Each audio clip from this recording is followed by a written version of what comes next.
Try to not get lost.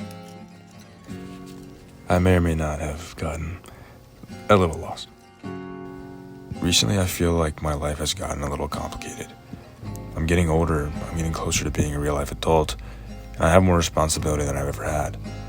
And I hear it only gets worse. There's days where I'll be busy, jumping from one thing to the next, and I'll look at the clock and realize that I have no time left. It's time for bed, and the next day is exactly the same. And I love those days. I love being productive, but I also love doing things that aren't productive in the traditional sense.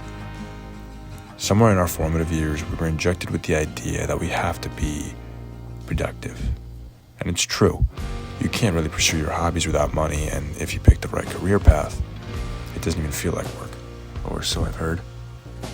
But I think the importance of doing things that feed your soul was entirely lost to our generation. Really just immersing yourself into something that makes you happy. It doesn't really have a purpose or a goal, and if it does, it's not valuable to most people. But it means everything to you in that moment. In no particular order, these are the things that meet that criteria for me. Going on a really long walk, spending a few hours in the gym, like 10 minutes between sets type of hours in the gym, fixing something and restoring it back to its original glory, exploring a new area, meeting the locals and getting lost. And yeah, fishing is pretty up there too. Most of these are pretty active, but I also like doing some passive things, like scrolling through a niche subreddit or watching YouTube videos.